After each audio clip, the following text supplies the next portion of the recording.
This podcast is brought to you by the Prospect Research Institute, where researchers come to learn, innovate, and connect. Funny, I've been working with a humanitarian organization in resource development, but for me to call myself a fundraiser, I didn't. But when you look at it on a broader level, it's like the fundraising couldn't happen without people like me. Welcome to Prospect Research Chat Bites, a podcast by and for prospect research professionals. I'm Jennifer Filla. Today, as part of the Career Curious series, I'm talking with Betsy Mehlman, Senior Research Development Executive at JDC, a Jewish humanitarian organization in Israel. Hello, Betsy. Thank you for joining me today on Chat Bites. Jen, I'm really excited to be talking to you today. Thank you. And I'm excited to have you on the show today because you are my first guest from Israel, and I'm really hoping to learn more about your career at the JDC. And I'm wondering, will you be willing to share with me, how did you get started at the JDC and what's your role now? Oh, certainly. Well, I have to say I have quite a checkered past of a lot of different jobs and responsibilities. And I came to JDC about almost 20 years ago. At the time, just looking for a part-time job. I'd never even heard of the organization, but a friend of mine told me about it. And when I walked in, they were like, "Don't you want to work for us full-time?" And I did. And I started off as a writer in the RD division, which is resource development, working with donors. But since then, I've traversed quite a path throughout the department. We've grown dramatically, philanthropy has changed, and I've taken on different responsibilities. So I noticed that one of your responsibilities was prospect research, and we've met through APRA. I'm curious, what's your involvement with prospect research? How does that work there? Well, so that actually I consider to be a great opportunity that came my way. The context is that JDC, it's a very old, well-established organization, primarily major gifts, very good at fundraising and stewarding and cultivating donors. But the idea of using prospect research and all the great tools that we have today was not something that was part of our practice. And about 5 years ago, it's like, oh, we should really look into that. And I literally jumped up and said, that's me. I'm doing it because I love researching and analyzing and finding out things. So it was kind of creating a position from scratch, even though we are very well established. So that's how I first got involved. That sounds like many people's stories in prospect research. Yeah. That's great. And then you also recently, if I remember, got your CFRE. Yes. This year? Yes, it was. I'm very excited about it. I passed the exam in October. And it's through my involvement in APRA that I heard about CFRE, going to the APRA conferences annually. It was a great opportunity, and I saw all these things. And the idea of a professional certification I hadn't really considered, but I was talking to them at CFRE, and I thought, you know what? It reflects who I am. I love to learn, and I constantly want to improve my knowledge and my understanding and my practice. And I thought this is something that I should do and that it would be good for the organization. So I went for it. I'm very happy I did it. I'm also I'm happy that I got it and I don't have to take the test again. It was a great experience for me. Can you tell me a little bit more about that experience? How applicable is the CFRE information to research?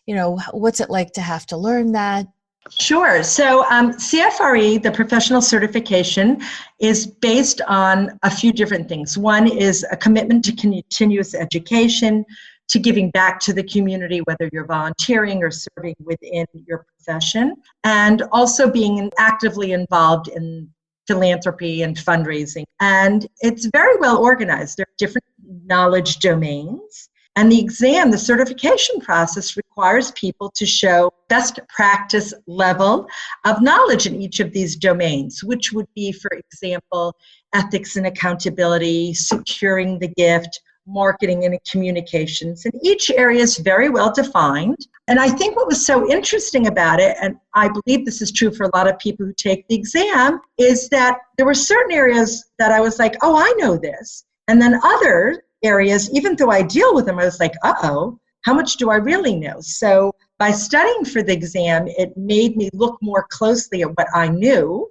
so that I could focus on areas that I needed to invest more time in. So it was kind of, it's like a self-learning program, but you're finding like-minded people. So CFRE is a great network for helping you get ready for the exam. It's kind of fun that you've heard about it through APRA because it's AFP, the Association of Fundraising Professionals, is where that came out of.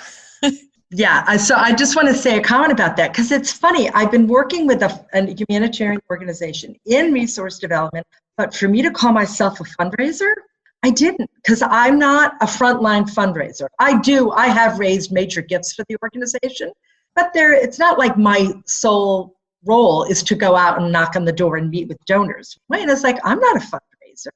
But when you look at it on a broader level, it's like the fundraising couldn't happen without people like me or people who are involved in prospect development, donor research, all the parties that come together to make a gift happen. So you're right. I kind of think I should join AFP now, but I wouldn't have thought myself of that way beforehand. So it's a good thing APRA mentioned it. Well, it's interesting because I have always thought sometimes we focus so much in prospect research on teaching like how to find or how to calculate. We kind of forget that if we don't understand the fundraising, we're not going to find the right information. Yeah. So it's helpful to know. So you got AFP, you come to APRA, but you're over there in Israel. How did that happen? Were you born in Israel? That's kind of my past story. I actually moved to Israel about 28 years ago. It was fulfilling a lifelong dream. I grew up in the States, and all my work experience was in the US, totally American. But I was kind of coming back to my root. My husband and I and my kids, we moved to Israel. And at the time, I was not working in the nonprofit sector. In the States, I worked for the government, businesses. In Israel, I worked in high tech and marketing, communications, all different kinds of jobs. I think the one common denominator for me is always, I love finding out information, taking that information and putting it into a really understandable format for any audience I'm dealing with. And it works if you're working in Capitol Hill, and if you're in marketing, and it certainly works in resource development. Somehow I found myself starting at JDC, and here I am in 2019, 2020, still here, and I'm very happy about the journey. Well, I'm a sucker for a good story about living a deliberate life, following your dreams and making them real. That's wonderful. Congratulations. Yeah. Thank you. So when you're researching prospects, you're doing a lot of U.S. research, but also plenty of non-U.S. Correct. I would actually say it's mostly American because the biggest North American. Let me say North America. The U.S. and Canada, because that is historically where we've worked. We've diversified our fundraising in the past 20 years. The philanthropic market has changed. Silent and Boomer and Gen XYZ and whatever letters coming next. Things keep on changing.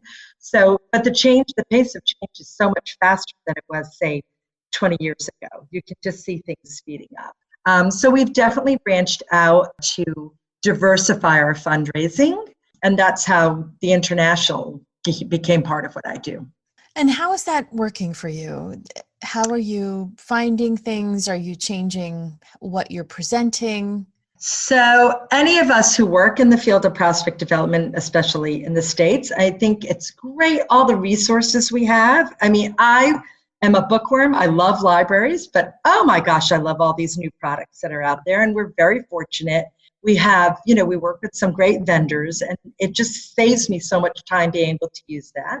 But it is also good old-fashioned detective work, when I'm looking. So it's much easier to research people in North America between the resources that are available in the US and Canada. Once I go outside that part of the world, I manage to find information, but it's not the same depth and breadth that I'm able to access about US donors or North American donors. I would say, I think the advantage for me and for working with JDC is because I've been with them for so long. I know all our projects. I know what our mission is. And it's sort of my antenna are super, super set. I will see what a person's doing somewhere else, and I'm like, that's a really good fit for us. I don't know what that means, what their capacity is. I still have to find that, but I can tell whether that person might be a good match for our organization. And then it's a question of activating other resources, perhaps people we know in that area who can tell us a little more, or for me to dig a little deeper. And I guess you sort of have a secret weapon too, because you are in Israel. So if you have prospects there, you're on the ground. You have people who will know people. Yes. On the other hand, I will say Israel, and I think this is true in a lot of countries outside of North America, philanthropy is quite evident. You'll see that in Europe also, but the way it's documented, the way it's publicized is not the same as in the United States. So it's not as evident, and it's really a question of knowing where to look. And so, again, the good old-fashioned detective work. Let's start reading those news articles and finding that things are listed. It's just, you have to dig a little deep, is what I would say. I'm also curious about data protection and privacy, because the European Union, of course, has GDPR, General Data Protection Regulation. Here in America, California has some new rules. There's, talk. I'm not sure how far it would go in America, but we'll wait and see. But it's a topic with the very big tech companies dominating how our data is used. Do you encounter that at JDC? So I would have to say that I think there's a sensitivity to it within the organization. I would also say that every now and then I'll be like, this is very important. That really came clear to me also when I was studying for CFRE, when I was focusing on ethics and accountability, which I was familiar with through APRA, through the body of knowledge and all these things. And right when I started, I turned to my colleagues who work with the board, and I was like, we need to have a very clearly defined policy about ethics and confidentiality. So I'd say it's very important, but I also think for any organization, it's staying on top of things and being very, I guess I'm going to say vigilant, what is happening. So on the one hand, GDPR is kind of like surprising us, but on the other hand, that's probably what we should be doing. So it's kind of a dance, it's like something's happening and you respond, but you should be doing it anyway. So we're very careful. First of all our data on donors is stored in Razor's Edge, and only that's our provider, that's our CRM system, and only certain people have access to it. I try and constantly remind people whatever information I share is confidential. It's not just to be thrown about willy-nilly. And the good rule of thumb anyway is whatever information you have, you need to be very careful with, because it's about an individual, and that individual has the right to see that information. So it's not to be taken lightly. I think there's always room for improvement. And it's funny you mentioned the California developments, because when I went to a session on that in this last APRA conference in 2019, this past summer, it was eye-opening, but so clear that this is something that we should all be aware of. So I'm sure we have more to do, but I'm very conscious of it. And I hope I can pass that on as needed to the powers that be. So you work for a global organization, and one of the leaking points for data is email. How do we exchange or share information, especially when you have multiple offices, things like that? How do you guys deal with that? That's a really good question. So the truth is, our system, Razor's Edge, would really allow us to share that information without having to use the email. In other words, whatever I prepare can be stored in that person or constituent's file, and then my colleague could access it. That too is a work in progress, because I think I've found in many organizations, the gift officers are great about going out and meeting with people and, getting gifts, but the information needs to be stored somewhere, not only in their head. We need to put it in a single space. So that too is a process of saying, please make sure you put things in Razor's Edge so that then I'm sharing information with you, but we need that kind of interchange. So that's, I think, a proper way to do it. And that's where it breaks down. I'm in a hurry and I send an email with private things that the prospect has shared with me. to my secretary and it's wide open. Yeah. Well, and it's often our role as in research, which you've described. I mean, you're the first to set the alarm. We have to be concerned about this. Well, before I let you go, I'm wondering if you have ideas about what's key to being a great prospect researcher, no matter what country you're in or no matter what country you're researching in. There are certain common denominators, especially when I meet other people in the field and I realize, oh, we're like-minded. So it's a sense of curiosity and really wanting to understand things. I think organization and time management are essential. There's too many requests and too many things to do, and you need to be very well organized. I'm a big person with checklists and templates, and I love charts because it's just a very visual way to share information and be consistent. I'm very much, as an individual, because I like research, to me it's verification and accuracy, I think is very important. And I know I will get comments from my colleagues. It's like, you don't need to be so thorough. But I'm very concerned that I want to make sure that I'm reporting something that reflects the person I'm talking about or writing about. I'd say because I work with the gift officers and the people who work with them, it's really understanding what they want. I think we've all encountered it's like, oh, I want all the information you can give me, which turns into a major project. And it's like, what are you going to do with it? Why do you need it? How do you work? And I'm still working on that, but that's, I think, a great area to focus on when you're working in research. I guess the last thing, which I said anyway, is whatever you do to be comfortable with what you've written down. To me, the final checkpoint is if that person themselves read what was there, would they be shocked, appalled, or okay, that's realistic. That is me. I'm very conscious of that. Great advice. Great advice. Thank you so much for joining me today, Betsy. I really appreciate it. It was great talking to you, Jen. Thank you so much.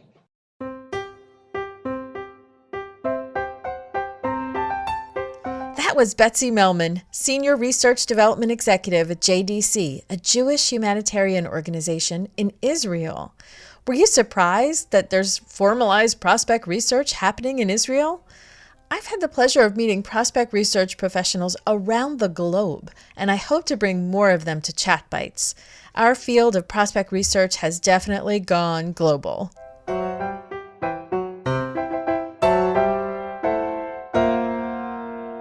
Hey, if you enjoyed listening to this podcast, you have to come check out the Prospect Research Institute's learning community. It's a membership community with powerful resources, great discussions, and comprehensive courses. Check it out at member.prospectresearchinstitute.org. I'd love to have you join me as a member of the learning community. See you there.